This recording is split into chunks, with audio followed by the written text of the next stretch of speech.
Good afternoon, everyone.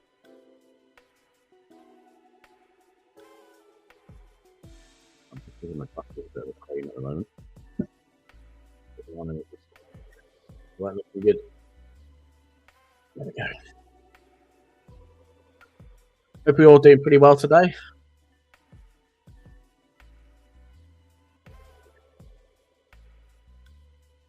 I'm going to be talking about this upcoming NFP report tomorrow. It's going to be an interesting day to drop. We've had some unemployment claims come out today, a little bit below expectations, but above the previous. So that's an interesting scenario going on there. That could obviously lead to, if unemployment claims are increasing, then the employment rate may decrease. So that's going to be something that we kind of discuss today. Obviously, we'll discuss the sort of figures that are, scheduled to be put out as well. Let me just bring up some of the news.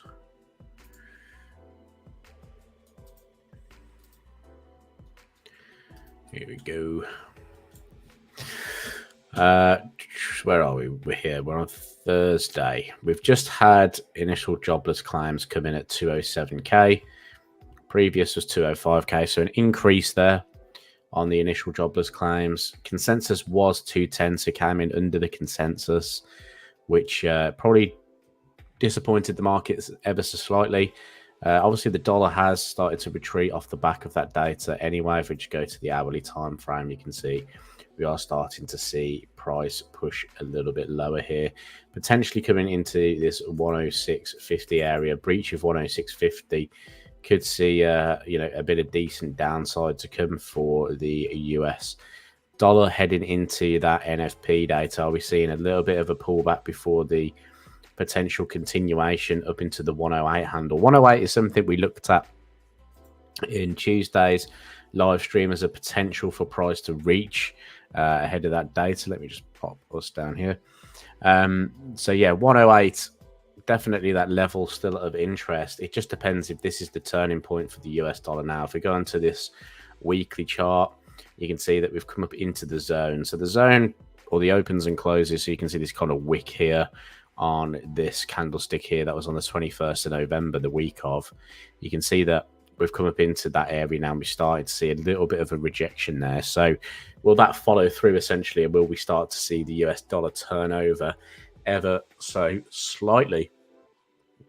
Again, I think it's going to come, it all comes down to the data at the end of the day, because there is a consensus that the Fed might move again on interest rates. But if we just bring in the Fed watch tool as well, they're basically looking to see if we're going to get another 25 basis points or even a 10 basis points move.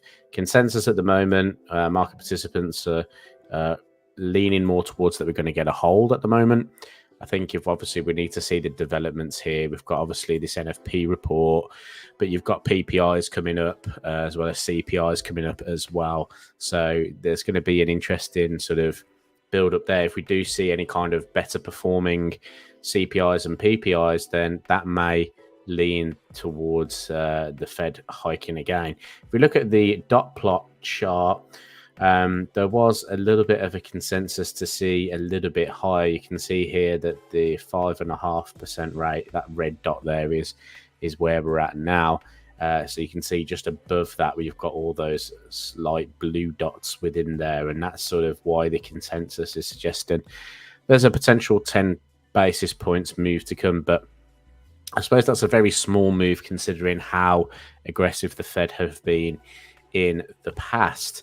Looking at this then, how do we kind of build that into, actionable opportunities? Well, it's all going to be that dollar talk, isn't it? And at the moment, the dollar is on the pullback.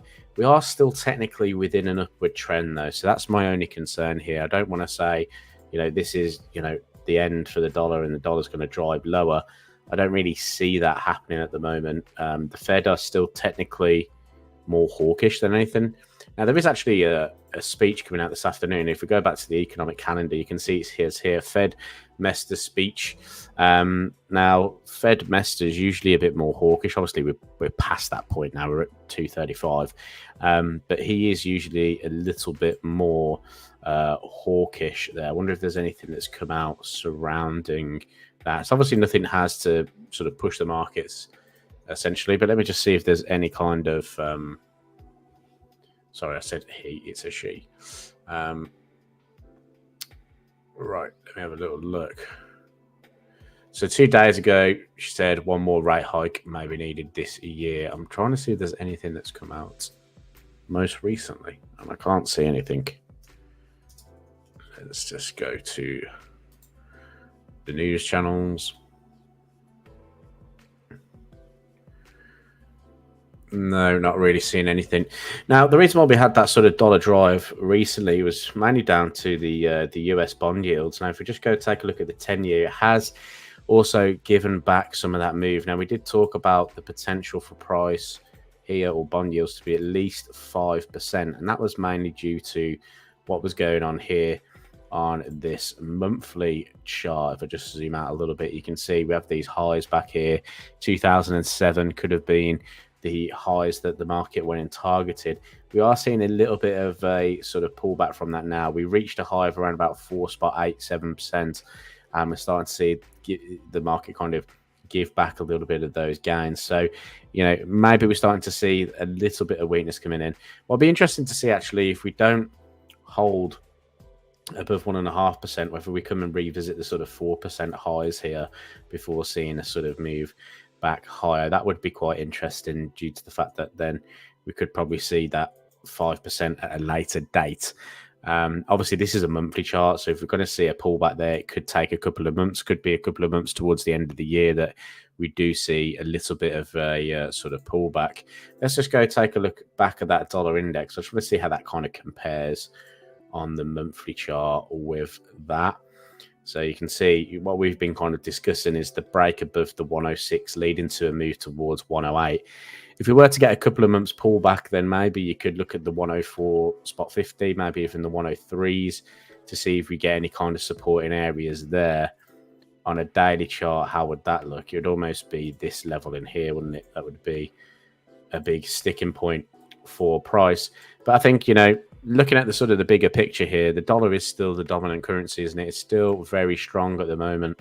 I would be more on the weak side if we traded through some different conditions. So, you know, if we traded through this trend line resistance, for instance, you know, it's a very strong trend line support here. That would be my first kind of confluence to say, yep, this might not be doing what we expected to do. Even coming back into these lows here at the 106, anything like that would be considered something of interest for me, to see that dollar weakness. I just don't see it at this current moment in time. I do think the dollar's still strong, but it doesn't mean that it can't move down with reactions to news. And, you know, the US NFP going up tomorrow could definitely be a driver or a catalyst behind a little bit of a move lower. If we go back to the calendar, we'll go and have a little look at sort of the predictions around the NFP. So we can see here non-farm payrolls expected to come in at 170, below the 187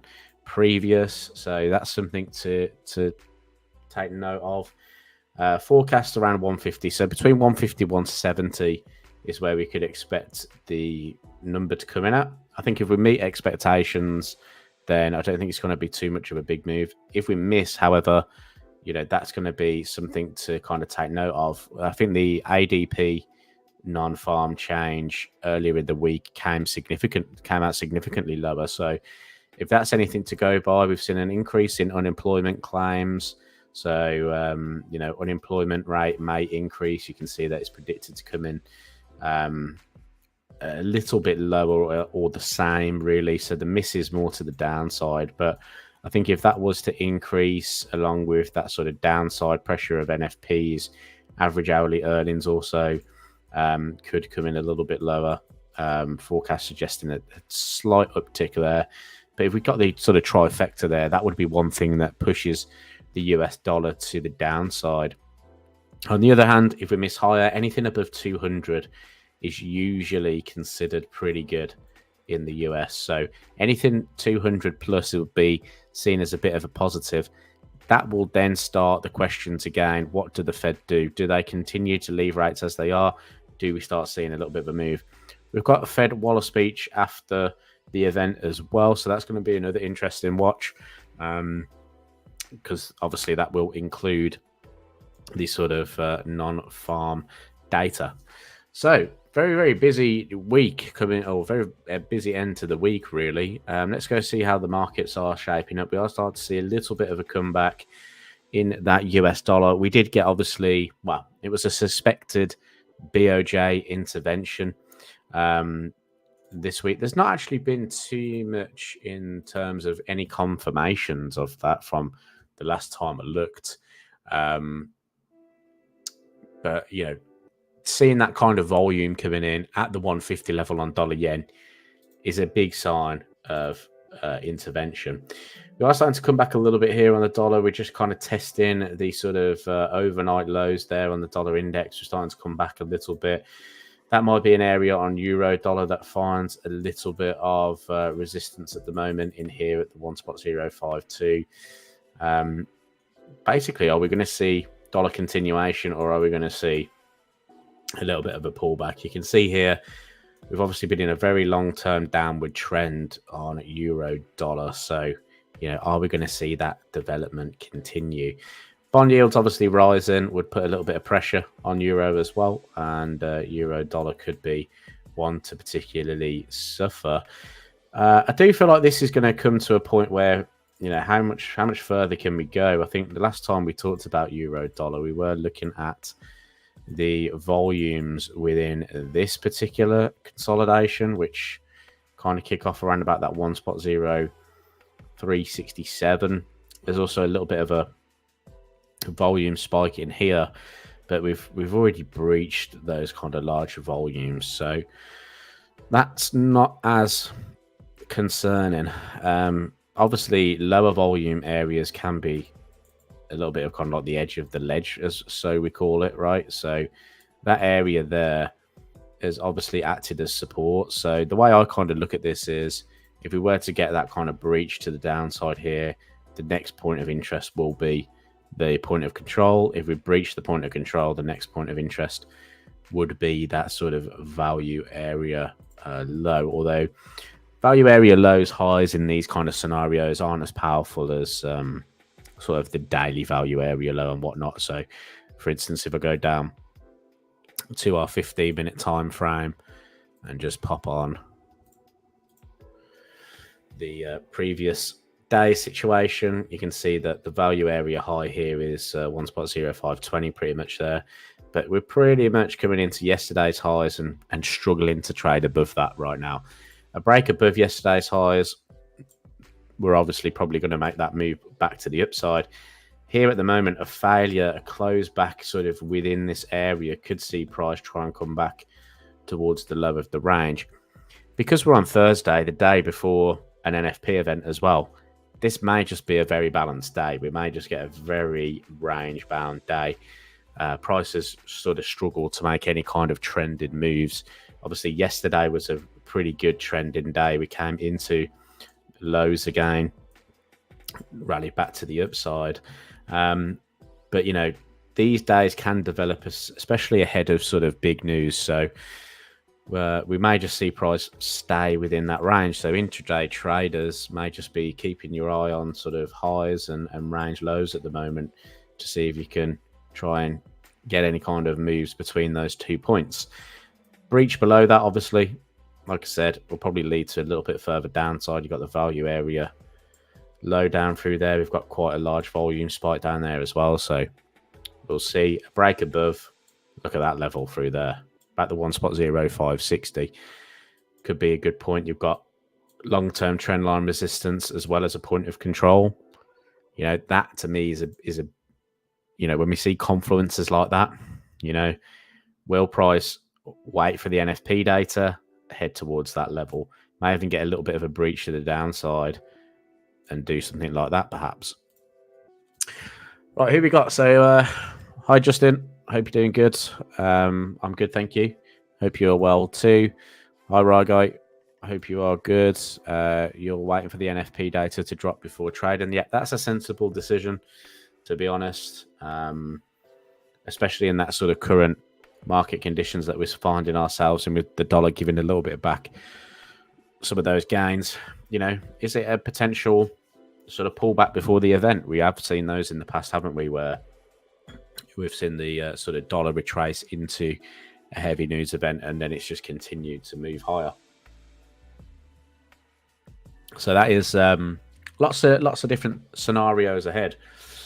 Let's go over to dollar yen then, because obviously dollar yen, super interesting market. We came into that 150. We had huge volume when we were checking out the volume at that time. I can just kind of highlight around about 100,000 volume there just on this sort of market. But ever since that drop, we have gone a little bit sideways. Now, that's to be expected, I think, after such a huge drop in price. You know, we don't often see price just completely follow on the next day. We often do get a period of consolidation. What's interesting that, though, is overnight we did get that breach to the downside. We've then come all the way back up today, finding resistance. Where are we finding resistance? Point of control and value area highs. So this is why I like to look at the volume analysis here, because it's where price has been doing business previously. Okay, it's very hard to judge. It's not too difficult, but if I was just to take this off, for instance, it's very hard to kind of judge where the market has done the most business. Obviously, the way I like to look at things anyway is by looking at the sort of highs and lows of a market. You know, the highs in here, for instance, obviously acting as resistance in the past. And that's the way I like to look at things, because the way I see things is who can drive a market down from these particular areas. It's going to be those large sort of traders or large institutions being able to push price from those highs here, or even from this low at that point there. So I know there's probably some big orders coming in at that point, and that price may want to try and revisit that area. I just like to confirm that visually by having a little look at the volumes and the volume profiles, and you can kind of then draw a bit more of an accurate plan. So I can see here, for instance, that's the most traded level in with the value area high. So, you know, if the market were to come back to that point, could you say that sellers could come back into the market again? Yes. A breach above that, where would that lead to? Where you've got low volume through there. So I would say a breach above that high would lead to the next area of volume, which is around about 150 again, right? So that's just kind of a little bit of description of how I look at the volume profiles. But essentially 150 is going to be the big number again. Really going to depend on how that number comes out tomorrow. I think if we do see some upside misses, then 150 is definitely a level we should be focused on, due to the fact that obviously we've had a reaction there previously. So any kind of upside risk there will sellers defend their positions at this point. And if we kind of take a look at what happened last time we had that intervention, let's just go to the daily chart. You know, we didn't quite make it back up to the level, but we had quite a decent move back higher. It was almost a 50%, probably even more than a 50% retracement. We'll just grab on a fib, for instance. Yeah, you can see we had more than a 50% retracement, nearly a 62 retracement before price then continued to push lower. So, you know, could we say the same thing happening again here? You know, could we get a little bit of sideways action? A breach of this trend line, I think, would then lead to 145 being something of interest for the market. You can see this has acted as, from a technical point anyway, this has acted as support and resistance. Again, those moves there are sort of indicative of sort of large institutions getting involved, because they've got to get those orders filled again. So, yeah, 150 though is just an interesting place for me. I just think, you know, if we were to see 150 again, there could be a little bit more volume coming into the market. Even a breach above it would be quite interesting to see. I think anywhere in this zone of the 150 to 152 could be something good. Now, the reason why I say that is because we did get an intervention previously here, right? So there was a lot of volume coming in here, and price still pushed higher before it triggered a move to the downside. So that's why I'm saying 150 is a good level, is a really good level, but price could still rally here from a fundamental perspective. And if we were to see that, then maybe 152 would be the point where we get some action. Hopefully that makes sense. Let me know what you guys are trading as well. I'd love to hear what markets you're going to be watching or are watching at the moment.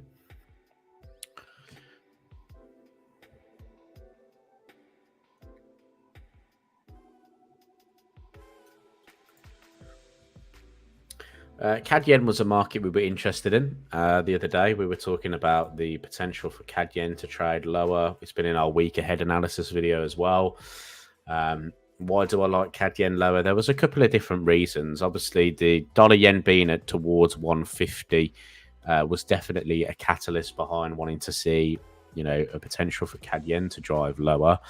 There's other reasons as well. We've obviously saw a comeback on oil dropping lower. We got some lower GDP figures in Canada. So CAD's relatively being weak this particular week. And, you know, it was kind of reflected in price last week where we had a breach to the upside there and then a pin, sort of like a large pin candle, isn't it? So we were looking for 108s this week. We've got 108. Price actually gave a little bit of a move. If I just go down into the sort of 4-hour time frame, and this is something we talk about quite often as well. We had that big reaction hitting the 108s, even sort of towards 107 spot 50, and look at the sort of buying reactions after that. Look at the sort of low ranging bullish candlesticks there. That is a really good sign that buyers aren't winning at that point, right? It's not like over here where you've got large buying coming in, right? Really large buying candles, really low ranging ones. So looking to see if that one does continue lower. There was a really nice move around about the 109. If we just go to the hourly, there's like a little double top, which you can see there, right? And again, this is why I kind of look at those highs as well, because you've got price making a higher high, it comes back, it retests around about those lows, so finding support at lows. It's going to go back to one place where it's been before to try and test our buyers and sellers agreeing that there's fair value at that point. Obviously, at that point there, sellers have jumped back in. We've then breached that level and price has come back to the downside. Again, we've tried to move lower. We've come back into a bit of an area of resistance, and we're starting to see that sort of same sort of pattern develop here. So a breach of the 108 would definitely be a sign that we're going to see a little bit more downside to CAD yen. I don't know how it's kind of shaped up last month. We just had like a bullish close in there, so it's not too much on the way of price action last month. But a breach of 108, I think 106.75 will be the sort of next point of interest. So yeah, but that would be nice to see, I think, if we were to see that continual breakdown. Sorry, I missed some messages. Chris F says great breakdown, thank you very much. Hope you enjoyed that one.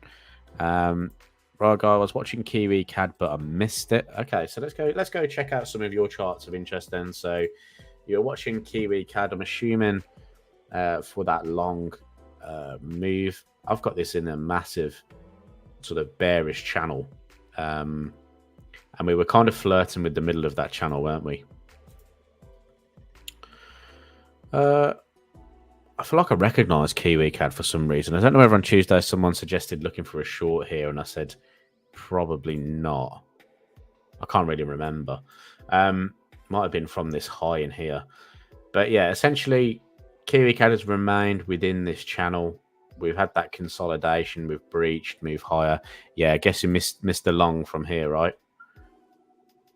Missed that long. That's fair enough. I mean, when did that happen? That was 2 a.m. for me, so, you know, that would have been a bit of a stretch to try and get into that one. Kiwi CAD's not really a particular market I trade too often, although it can be very good trend in pair. especially when it goes like, like this, for instance, in here. But I remember taking a few shorts through that play there. I didn't catch any of the longs, I don't think, into that. But yeah, when this market goes, it can go really aggressively. Keeping an eye on Kiwi Swiss now. Let's go take a look at that one. Kiwi Swiss. Let's go on that weekly chart. Let's just remove all these. I like to do some fresh analysis sometimes. I've obviously got an alert down here, but I will remove that alert. Okay, so obviously we've been in this downward trend for a while. If we look back, there was obviously a significant level down through here. That's changed over time. We've just got sort of lower and lower. Breach of a trend line resistance. I'm not a huge fan of trend lines, but when they're obvious, I like to kind of put them in there. Again, it just kind of gives me a little bit of feeling of what the market's doing. It's not necessarily that, price has breached a trend line, I've got to go trade that. It's not that at all. It's just building that sort of what's going on the sort of bigger picture. I can see obviously we've got a lot of consolidation there. I would love just to put a volume profile from this high to the low. And I can see there's definitely some levels of interest through here. I might just reduce that down so I can get that area focused in. So there seems to be a bit of a level, and I'm going to just stretch this out left as well because I can see that it kind of coincides with that low. So around about 55.60. But again, I like to use these as sort of zones. So you can see there's like a pocket of volume kind of like that. You could argue that it's a little bit tighter. Where have we come into? 5,500. So we kind of come into a whole psychological number there, 5,500 as well. Which could be around 54.79, 55. I like the idea that we've breached this area here. It's just, and if we're going to target something, then these higher prices do seem interesting. 4 hour at the moment is a little bit bearish. Again, we've kind of breached sort of trend line resistance. I'd be interested to see if we get some kind of turn of events. I think, looking left, you've got that area there. Obviously, price has been really bullish. We've had a very shallow pullback. We've rallied again. That to me is an area. You just can't kind of think of it. Who's going to push price from there? Like really strong buyers are. So if they come back, are they going to defend that level? So if we get another move back down, it's around a sort of whole number as well, 0.54. If you get that sort of false breakout move, then that could be a sign that price could potentially head back towards these 55 highs and then maybe that 55.50. So yeah, I can see why you're looking at this market. I can see why you're looking at that. Just looking left as well. We did have some RBNZ data recently, no? I think it's been just overshadowed by the NFP reports coming up this week because it's obviously the first NFP report since the Fed paused rates. So definitely the market participants are just really focused in on that. But yeah, we did get a hold as unchanged at 5.5 as expected. I'm just going to see if there's anything in the statement that really jumped out from a Kiwi point of view. I'll just read a few of these out. Committee agreed that interest rates may need to remain at a restrictive level for a more sustained period of time. Yeah, that's pretty much what every other central bank is saying. Committee noted inflation is still expected to decline, so that's a bit more of a positive. Well, depends how the market takes it these days, whether it's positive or negative.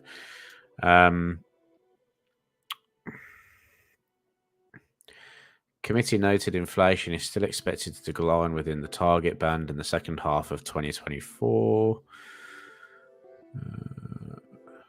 Trying to see if there's anything else really. There's nothing really there to suggest, that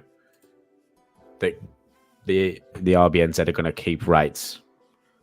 They're going to change rates anytime soon. They're just going to keep them at that higher level. So, yeah, there's a potential for this to high. I'd say the swaps on this would be a little bit harsh.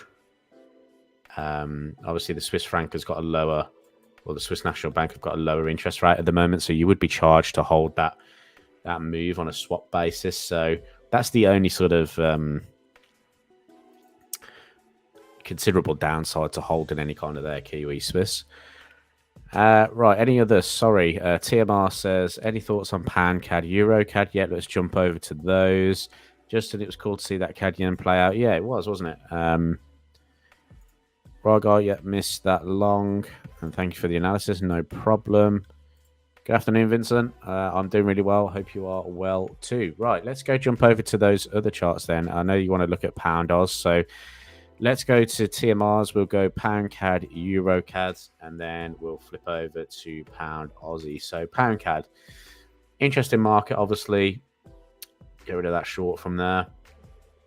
We were looking at the breach of this trend line recently, and we had a really sort of interesting move to the downside. Now, we did focus on a couple of volume levels, one being the 164.22 and the other being the 162.87. Those volume levels came from down here, if I believe rightly. I think we did something like this. So you can see the sort of edge of ledge there from this pocket of volume like this. Okay, low volume area, high volume. And price has obviously come back to that edge of ledge there and found a little bit. There was a value area low there as well. So this zone basically was what we were looking for. We have seen price rally from that. Obviously, Pound CAD has been very bearish over in the past because of that sort of strength and weakness side of things. But yeah, I can see why price may be starting to pull back a little bit here. CAD's a little bit weaker. Is Pound strong? Well, we actually had some good Pound data today, didn't we? I'm trying to delete this volume profile. Oh, I can't because I'm drawing on it. Let's have a quick flick over to that. So where are we? Friday. Where are we? Thursday, sorry. Yeah, Pound PMIs actually came in at 45. Previous was 50.8. Consensus was 49.9. Oh, sorry, that was right. We had downside PMIs. So yeah, I mean, Pound CAD long. I don't see Pound being relatively strong at the moment. It's just we might be seeing a bit of a pullback. So, like I said, though, you've got this move here. You've got a consolidation. Prices then followed through. We'll probably, see those stepping stones. I think 169 would be a nice area. I've obviously put that in for a good reason as well. We've got this resistance level through here. So 169 has a couple of confluences with it. You've got that trend line resistance running through there. That was the high here. Where was that high? Let me just grab the cursor. So from the high on the 22nd of August and the high here on the 30th of August, let me just make sure that's a little bit light. That kind of intersects there with that 169. So I think 169 would be an area of interest. If price can pull back up into there. That's a big ask, but could be one to watch. You've also got these kind of stepping stones down as price has moved. Now, obviously, we've taken out a lot of these now. So the next level is more around 168 and this zone. So maybe be a little bit aware that there's a potential for price to find some resistance. Let's go from the swing high to swing low. This is where I'm talking about. In there, and the level is 167. 167.70, say around that sort of zone. So price may just spike into that before continuing lower.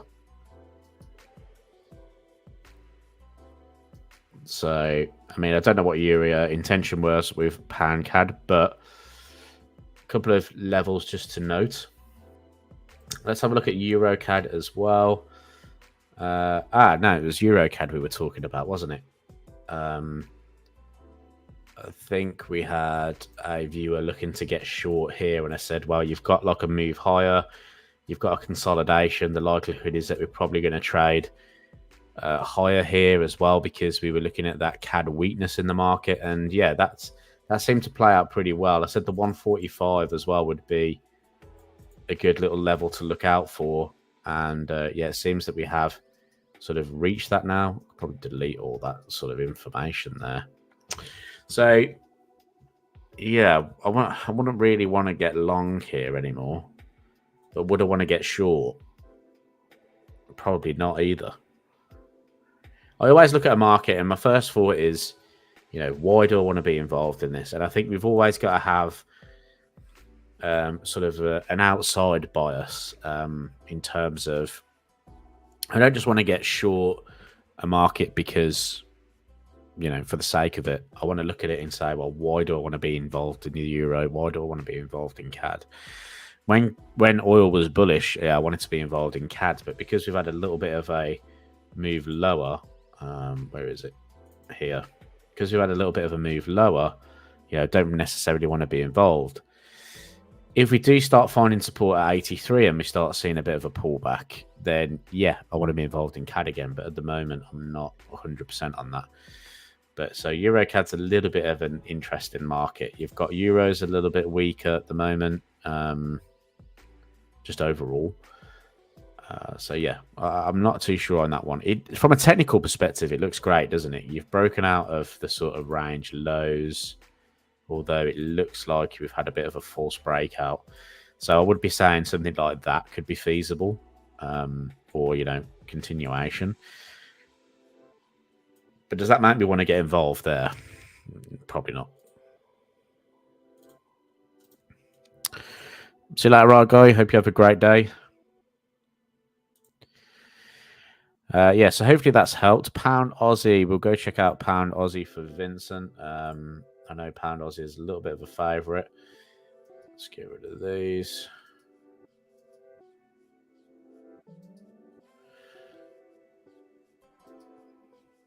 Now, Aussie has been a little bit weaker recently.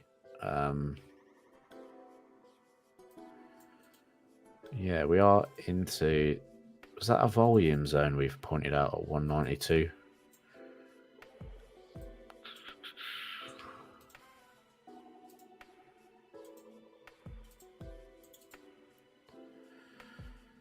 Yeah, in there, I think, is what we were looking at, wasn't it?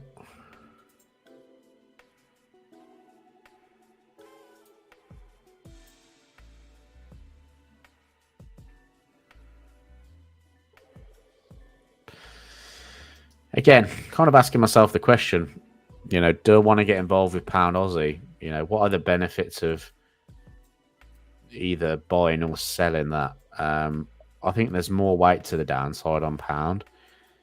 Aussie, a little bit similar because of with the sort of slowdowns in China. So that's going to, I think, create this choppy market, to be honest. Again, I'd rather go and trade a market where there's a lot of momentum behind it. So, for instance, the yen. We know yen's getting stronger from that after the reaction of 150. What's weak? CAD. Go to CAD yen. Have a look at CAD yen. Similar to Aussie yen, to be honest. I like Aussie yen to the downside. I like this 94.60 area. If we look at it from a weekly perspective, you know, we tried to break higher. We tried to make new highs into 95.80. We didn't. We failed. This week, we've come back in. Let me just take off some of these. It's a little bit confusing. But what we did have was a breach of the upside originally. We tried to take out these highs that formed back in July. Failed. Price tried to make a high up to 97. Closed back below that high. That's a real sort of sign for me that those buyers haven't followed through. We also had this kind of channel running up as well, and price come back to the low. We then had intervention, which drove price down to the 93 handle. So I quite like the idea of being in this market to the downside. I mean, if we look at it from a volume profile view as well, go from the swing high. Oh, what did I do then? I didn't click on it. Right, go from the swing high down to the swing low. You'll see at 94.62, there's a point of control, and it's almost this volume area here, right? So I like the idea of looking at that for your opportunity down towards these lows first, obviously, because there's been a bit of a build up there, but then down to that sort of 93 handle. So if I was going to look at anything, you know, Aussie yen is definitely more of a one to watch at the moment, I would say. Hopefully that makes sense, guys. We've been running for about 40 minutes, so I might call it there because those are the sort of charts I wanted to take a look at ahead of the NFP. Have a quick look at what stocks are doing.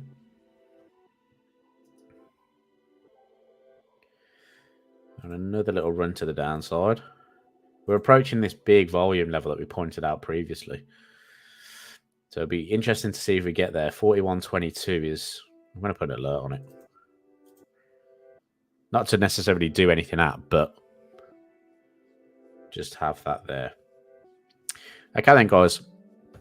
I'm going to leave it there. Thank you for joining me today. Thank you for all your comments and questions. As always, I really appreciate you turning up to view these live streams. And if you do want to leave a like, that would be really appreciative.